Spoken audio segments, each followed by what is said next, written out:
పెనమాక గ్రామస్తులందరికీ నా నమస్కారాలు, అభినందనలు, శుభాభినందనలు. ఉదయం నిద్ర లేస్తానే మీ ఊరికి వచ్చాను. మొదటి తారీఖు మొదటి కార్యక్రమం కొత్త గవర్నమెంట్ లో మీ అందరి దయ వల్ల, ఆశీస్సుల వల్ల 4వసారి ముఖ్యమంత్రిగా ప్రమాణ స్వీకారం చేసి మొట్టమొదటి కార్యక్రమం తెలుగుదేశం పార్టీని అభిమానించిన నియోజకవర్గంలో ఏర్పాటు చేశాం. ఎప్పుడు మంగళగిరి నియోజకవర్గం. అనేక సందర్భాల్లో 1-2 సార్లు మిత్రపక్షాలకు ఇచ్చాం. ఒకసారి ఎంఎస్ఎస్ కోటేశ్వరరావు ఎమ్మెల్యే అయ్యాడు. 2వసారి మిత్రపక్షం అయింది, సిపిఎం అయ్యారనుకుంటాను. 2 సార్లు తెలుగుదేశం, 2 సార్లు మిత్రపక్షాలు అయ్యారనుకుంటాను.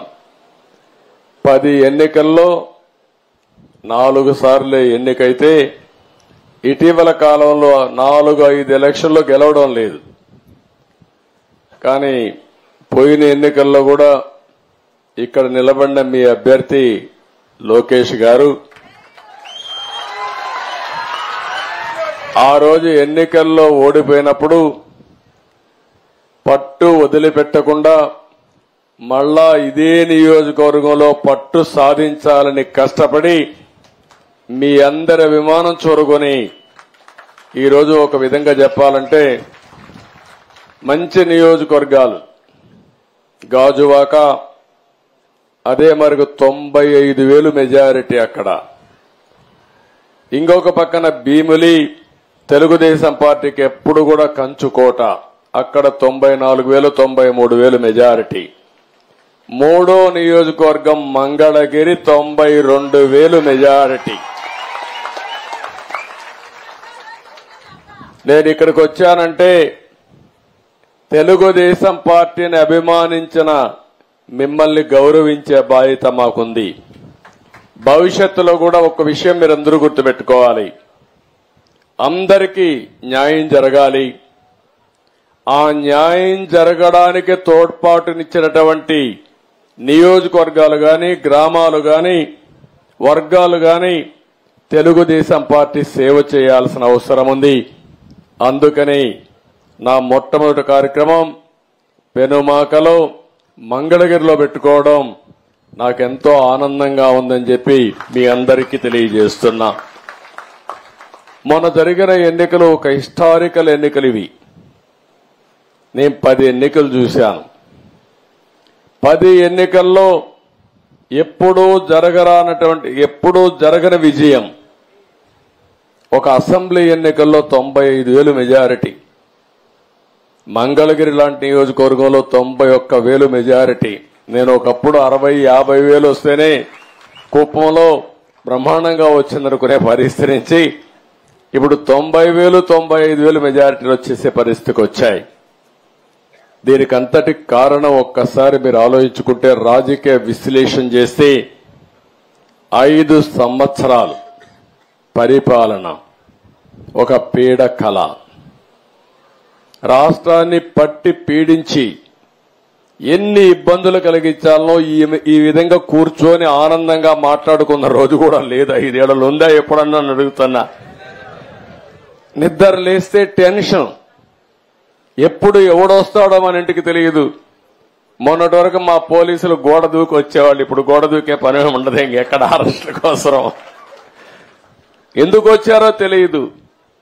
పోనీ మీ ఇళ్లకు వస్తే వస్తారు, అది కూడా తప్పే, రావకూడదు. గౌరవంగా బ్రతకాల మనందరం. మా ఇంటికి కూడా ఎప్పుడు వస్తారో తెలియదు వీళ్ళు. అంటే ఎంత భయంకరమైన వాతావరణం అంటే అంత భయంకరమైన వాతావరణంలో ఒక్కరని కాదు, అధికారులు అట్నే బతికారు, ప్రజలు అట్నే బతికారు, రాజకీయ నాయకులు అట్నే బతికారు. చాలా భయంకరమైన పరిస్థితి. ప్రజాస్వామ్యంలో అంతిమ న్యాయ నిర్ణేతలు ప్రజలే. ఇప్పుడు నాకు అర్థం కావడం లేదు, మీరందరూ కూడా ఓట్లు వేశారు, బ్రహ్మాండంగా వేశారు. ఈ రోజు మిరాకిల్ జరిగిపోవాలి, రాత్రికి రాత్రి అని ఆలోచిస్తున్నారు. మీరందరూ అన్ని అయిపోవాలనుకుంటున్నారు. నేను నిన్న మొన్న పార్టీ ఆఫీస్కి వెళ్ళాను. పార్టీ ఆఫీస్కి వెళ్తే విపరీతంగా ప్రజలు వచ్చేసే పరిస్థితికి వస్తున్నారు. 5 ఏళ్లు అణగదొక్కారు, ఫ్రస్ట్రేషన్ లో ఉన్నారు. నిజమైన స్వాతంత్రం వచ్చిందని ప్రతి ఒక్కరూ రోడ్డు మీదకి వచ్చే పరిస్థితికి వచ్చారు. ఆ ఉత్సాహంలో నేను మీటింగ్ పోతే, ఆఫీసుకు పోతే వేల మంది వచ్చేస్తా ఉంటే వాళ్ళని ఎట్లా పరామర్శించాలో నాకే అర్థం కాని పరిస్థితి ఉంది. ఒక పక్క సమస్యలు, ఒక పక్క ఉత్సాహం, రెండూ కలిపిన తర్వాత ఇవన్నీ జరిగే పరిస్థితి వచ్చింది. ఇంకొక పక్క మీరు ఒకసారి ఆలోచిస్తే అప్పులు ఎంతున్నాయో ఇంకా నాకే తెలియదు. ఎతుకుతున్నా రికార్డ్స్ అన్ని, వ్యవస్థలు ఎక్కడున్నాయో నాకే తెలియదు. అధికార యంత్రాంగం మొరేలు కూడా దెబ్బతినింది. బయట వాళ్ళు వచ్చి పెట్టుబడి పెట్టాలంటే భయపడే పరిస్థితికి వచ్చేశారు. మళ్లీ ఈ దుర్మార్గుడు వస్తే ఏమవుతుందని భయపడిపోయే పరిస్థితికి వచ్చారు. అంటే ఇవన్నీ కూడా ఒక రాష్ట్రం యొక్క బ్రాండ్ కూడా దెబ్బతినింది. ఎంతో మంది ముఖ్యమంత్రులు చూశాను నేను. చాలా మంది వచ్చారు, చాలా మంది ఓడిపోయారు, చాలా మంది వెళ్లారు. కానీ ఒక వ్యక్తి ముఖ్యమంత్రిగా పనికి రాడు, అలాంటి వ్యక్తి వచ్చాడని 5 ఏళ్లు నిరూపించిన ఏకైక వ్యక్తి మొన్నటి వరకు నాడు పేరు కూడా నేను చెప్పకూడదు, కానీ అలాంటి వ్యక్తి ఇతను. అంటే ఇప్పుడు నేను నిరూపించాలి ఎలాంటి వ్యక్తులు ముఖ్యమంత్రిగా ఉండాలో, దానికి ఆదర్శంగా నేను నిరూపించాల్సిన బాధ్యత నా పైన ఉంది. ఇప్పుడు ఈ రెండు కాంట్రడిక్షన్. మొన్నటి వరకు మీరు చూస్తే పరదాలు కట్టేసేవాళ్ళు, ఎక్కడ పోయినా పరదాలు. ఎక్కడన్నా ఒక మురికి కాలువ ఉంటే మురికి కాలువ కూడా పరదా కట్టేసేవాడు కనపడకుండా. దాస్తే దాగుతుందా? మురికి వాసన రాకుండా ఉంటుందా అని అడుగుతున్నా మిమ్మల్ని. సమస్యలు పరిష్కారం చేయడానికి ప్రభుత్వాలు ఉండాలనే గాని సమస్యల్ని దాచిపెట్టి మనసును చంపుకొని బ్రతకడం, లేకుంటే ఇంకొక విధంగా చేయడం కరెక్ట్ కాదని చెప్పి కూడా నేను మీకు తెలియజేస్తున్నా. నేను రాజకీయాలు మళ్లీ మాట్లాడతాను. ఈ రోజు వచ్చిన పని గురించి ఒకసారి మీ అందరితో నేను మాట్లాడతాను.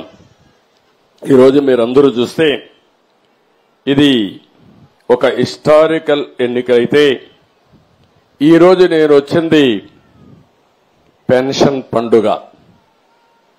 ప్రతి నెల మొదటి తారీఖున మొన్నటి వరకు అన్నారు, మీరు చూశారు, వాలంటీర్లు పెట్టాం కాబట్టి వాలంటీర్లు ఇచ్చారు. ఎన్నికల్లో వాలంటీర్లు వద్దని చెప్పి ఎన్నికల కమిషన్ ఆదేశాలు ఇస్తే ఈ ముసలవాళ్ళని పంచాయతీ ఆఫీసుకి తిప్పి 33 మందిని ఆ రోజు ప్రభుత్వం చంపేసే పరిస్థితికి వచ్చింది. మంచి ఎండలు, మే నెలలో ఎండల్లో తిప్పి దిక్కుదెలిని పరిస్థితిలో ఏప్రిల్, మేలో 33 మంది చనిపోయారు. మేము ఆ రోజు పోరాడాం, అయినా కూడా వినలేదు. ఈరోజు గ్రామ సచివాలయం ఉంది, 1,20,000 మంది ఉన్నారు. 1,20,000 మందిని ఉపయోగించుకుంటే 40-50 పెన్షన్లు ఇస్తే అయిపోతాయి. ఈ రోజు అందుకనే ఆ పట్టుదలతోనే గ్రామ సచివాలయ సిబ్బందితో ఒకే రోజు రాష్ట్రంలో అందరికీ పెన్షన్ ఇచ్చే కార్యక్రమానికి శ్రీకారం చుట్టాం. ఎందుకు జరగదో చూపించాలని. అంటే ఒక మోసం చేసినప్పుడు ఏదైనా సరే ప్రజాహితం కోసం పనిచేయాలి తప్ప చేసింది రైట్ అని నిరూపించడానికి, లేకుంటే వేరే ప్రత్యామ్నాయం లేదని చెప్పడానికి ఆ రోజు మీ అందరినీ కూడా చేసే పరిస్థితికి వచ్చారు. దగా, మోసం, మాట్లాడితే అబద్దాలు. నిన్న కూడా మీరు చూస్తూ ఉంటారు, అనునిత్యం 5 ఏళ్లు అబద్దాలతో బతికారు. ఇప్పుడు కూడా అబద్దాలతో బతకాలనుకుంటున్నారు. నా దగ్గర అది వీళ్ళ కాదు. వాస్తవాలను ప్రజలకు చెప్పి మీలాంటి అబద్దాల కోరల్ని శాశ్వతంగా రాజకీయాలు లేకుండా భూసమాధి చేసే బాధ్యత తెలుగుదేశం పార్టీ, ఎన్డీఏ తీసుకుంటామని చెప్పి నేను మీకు తెలియజేస్తున్నా.